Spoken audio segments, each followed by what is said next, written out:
Assalamualaikum warahmatullahi wabarakatuh. Berjumpa lagi dengan kita di video pembelajaran kedua mengenai routing sheet. Nah, apa itu routing sheet? Routing sheet adalah dokumen yang menguraikan setiap langkah produksi, termasuk urutan operasi, penggunaan mesin, waktu pemrosesan, dan kebutuhan material yang disesuaikan dengan scrap. Jadi, routing sheet ini berfokus pada proses apa saja yang harus dilakukan, mesin apa yang dipakai di setiap proses, berapa lama setiap proses memakan waktunya, berapa banyak bahan baku yang dibutuhkan, dan berapa persen kemungkinan scrap atau barang cacat. Kemudian pentingnya routing sheet. Yang pertama, alur produksi lebih rapih dan terstruktur. Jadi dengan menggunakan routing sheet, alur produksinya itu lebih jelas gitu. Karena di routing sheet ini langkah per langkah disesuaikan, kemudian waktunya juga disesuaikan dengan prosesnya, dan juga kebutuhan bahan baku serta mesinnya disesuaikan. Nah, contohnya seperti di pabrik kaos keren polos yang punya 3 proses utama: potong kain, jahit, dan inspeksi. Nah, kalau tidak menggunakan routing sheet, bagian jahit bisa saja mulai lebih cepat karena ingin mengejar target. Alhasil, bagian inspeksi bakalan kosong karena barangnya belum selesai dijahit, dan akhirnya ada bottleneck. Nah, kalau dengan routing sheet ini karena langkah dan waktunya sudah disesuaikan, jadi tidak akan ada yang memulai tidak sesuai dengan ketentuannya gitu. Kemudian yang kedua itu kebutuhan bahan baku lebih akurat. Nah, seperti yang tadi dijelaskan, setiap prosesnya itu dihitung bahan bakunya berapa yang dibutuhkan dan disesuaikan dengan scrap yang akan ada di setiap prosesnya gitu. Jadi kebutuhan baku kan lebih akurat. Nah, contohnya seperti di pabrik keren polos dapat pesanan 500 kaos. Tanpa routing sheet, mungkin mereka akan menyiapkan 500 meter kain. Setelah dipotong, ternyata ada 20 kaos cacat, sehingga bahan kurang.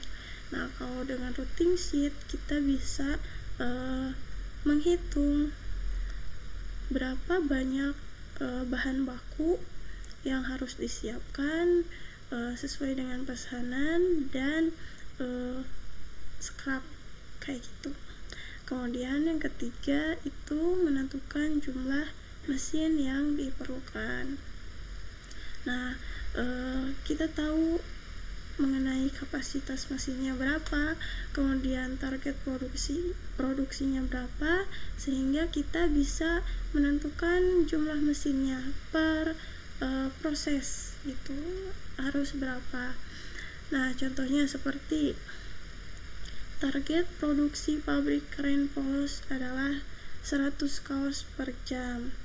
Kemudian mesin potong butuh 1 menit lebih 5 detik per kaos dengan efisiensi 85%. Maka untuk output mesin potong itu 60 dibagi 60 itu 1 jam ya ke menit, dibagi 1,5 dikali efisiensi, maka kapasitas mesinnya itu 34 kaos per jam. Nanti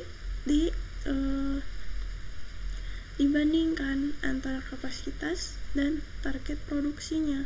Kalau misalkan kurang dari 1, misal 0, sekian, berarti mesin yang diperlukan cukup 1 aja.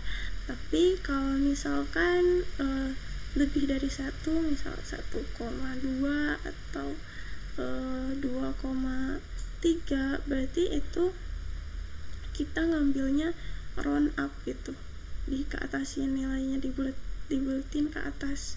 Kalau 1,2 berarti butuh 2 mesin gitu. Kalau misalkan 2,8 berarti butuhnya 3 mesin, kayak gitu. Terus apa saja hal penting pada routing sheet? Itu ada 4. Yang pertama scrap. Scrap adalah bahan yang tidak bisa digunakan kembali karena sudah rusak atau sisa produksi. Kemudian yang kedua itu efisiensi mesin, mempertimbangkan waktu penyiapan, waktu henti mesin, dan kinerja operator. Kemudian yang ketiga, target produksi, jumlah produk yang harus dihasilkan agar memenuhi permintaan pasar. Dan yang keempat itu kapasitas mesin, kemampuan mesin untuk menghasilkan produk dalam jangka waktu tertentu. Nah, tadi kita bahas mengenai scrap. Ternyata ada 3 yang mirip-mirip itu, scrap, cacat, geram. Nah, apa sih bedanya antara scrap, cacat, dan geram? Kalau melihat dari segi definisi, scrap itu bahan sisa atau yang rusak yang tidak bisa dipakai lagi. Nah, kalau cacat itu produk jadi tapi gagal inspeksi atau kualitasnya buruk. Sedangkan geram itu serpihan kecil hasil pemotongan atau penggerindaan. Kemudian bentuknya, kalau scrap itu sisa bahan besar atau kecil yang tidak terpakai. Kalau cacat, produk utuh tapi cacat atau kualitasnya buruk. Kalau geram itu serpihan kecil, kayak logam atau serbuk gitu yang kecil-kecil gitu. Kemudian dari segi bisa dipakai lagi atau enggaknya, kalau scrap nggak bisa, kecuali dijual sebagai limbah. Nah, kalau cacat bisa diperbaiki atau dibuang. Kalau geram tidak bisa langsung dipakai ulang, hanya jadi limbah serbuk. Nah, contoh kasusnya, misal di scrap itu kain sisa potongan yang bentuknya aneh atau tidak sesuai dengan pola. Kalau cacat itu baju dengan jahitannya miring. Kalau contoh geram itu seperti serpihan besi dari mesin bubut. Nah, kita coba ke studi kasus ya. Sebuah konveksi menerima pesanan sebanyak 300 jaket olahraga yang harus diselesaikan dalam waktu 4 hari kerja dengan durasi 8 jam per hari. Jaket tersebut terdiri dari 2 komponen utama, yaitu komponen A, badan jaket, dan komponen B, lengan jaket. Proses produksi untuk komponen memerlukan waktu 4 menit per unit dengan tingkat scrap sebesar 5%. Sedangkan komponen B membutuhkan waktu 3 menit per unit dengan scrap 3%. Selain itu, efisiensi mesin yang digunakan dalam produksi ini sebesar 90%, sehingga waktu produksi yang harus diperhitungkan ulang untuk memastikan pesanan dapat selesai tepat waktu tanpa kekurangan bahan baku atau kapasitas produksi. Oke, kita masuk ke perhitungannya. Yang pertama, kita menghitung target produksinya. Kita dapat permintaan 300 unit kan. Nah, untuk mencari kebutuhan bahan, rumusnya, perhitungannya, permintaan dibagi dengan 1 kurangi scrap. Nah, untuk kebutuhan bahan komponen A, permintaannya 300 kan, kemudian scrapnya 5%, berarti 300 dikurangi 0,95, hasilnya kurang lebih dibulatkan menjadi 316 unit. Kemudian untuk komponen B, itu scrapnya kan 3%, 0,03, berarti nanti permintaan 300 dibagi 0,97, hasilnya 309 unit. Artinya nanti untuk komponen A itu harus menyiapkan bahan sebanyak 316 unit dan komponen B itu sebanyak 309 unit. Agar apa? Agar tercapai permintaan 300 unit. Kalau misalkan kita pada komponen A dan komponen B memakai bahan baku sebanyak 300 unit, nanti hasil akhirnya itu gak bakal 300 unit. Karena apa? Karena di masing-masing komponen ada scrap, jadi bakal kurang dari 300 unit. Kemudian yang kedua itu kapasitas produk mesin per jam.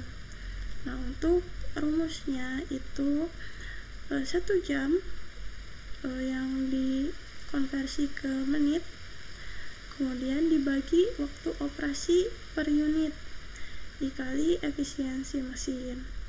Nah, untuk mencari kapasitas mesin komponen A itu 60 dibagi 4 itu waktu operasi proses komponen A, 4 menit dikali 90% atau 0,9. Hasilnya itu untuk kapasitas mesin komponen A itu 13,5 unit per jam. Kemudian untuk kapasitas mesin B itu waktunya 3 menit, sehingga 60 dibagi 3 dikali efisiensi 0,9, hasilnya dalam 18 unit. Kemudian kita lanjut ke jumlah mesin per komponen. Kita udah menghitungkan tadi permintaannya ada 300. Kemudian untuk kebutuhan bahan dengan ditambah scrap, untuk komponen A itu 316 unit, untuk komponen B itu 309 unit. Kemudian kapasitas mesin per jamnya untuk komponen A itu 13,5 unit, kemudian untuk komponen B itu 18 unit.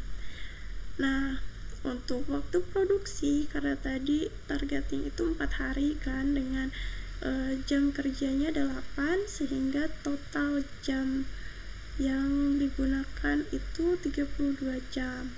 Nah, untuk menghitung jumlah mesin, kebutuhan bahan dibagi kapasitas mesin per jam dikali waktu produksi. Nah, untuk mesin komponen A jumlahnya, karena kebutuhan bahannya itu 316, kemudian dibagi dengan kapasitas mesinnya 13,5 dikali dengan 32 itu waktu produksi, hasilnya 0,73. Kemudian kebutuhan mesin untuk komponen B, jumlah mesin itu kebutuhan bahan 309 dibagi 18 dikali dengan 32 waktu produksi, hasilnya 0,54. Karena masing-masing kebutuhan mesinnya itu kurang dari 1, maka untuk kebutuhan mesin pada komponen A dan komponen B itu jumlahnya cukup 1 mesin. Jadi hanya 1 mesin juga dapat mengerjakan sebanyak 300 jaket gitu.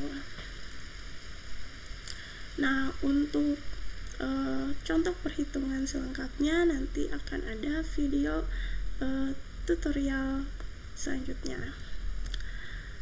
Baik, kesimpulannya, dengan routing sheet alur kerja menjadi lebih terstruktur sehingga memudahkan pengawasan, mengurangi pemborosan, dan memastikan produksi berjalan efisien. Selain itu, routing sheet juga membantu menentukan kapasitas mesin dan jumlah mesin yang dibutuhkan agar pesanan selesai tepat waktu. Jadi, routing sheet ini bukan hanya panduan kerja, tapi juga alat strategis untuk meningkatkan produktivitas dan menjaga kualitas produk. Oke, terima kasih. Semoga bermanfaat. Sampai jumpa di video berikutnya.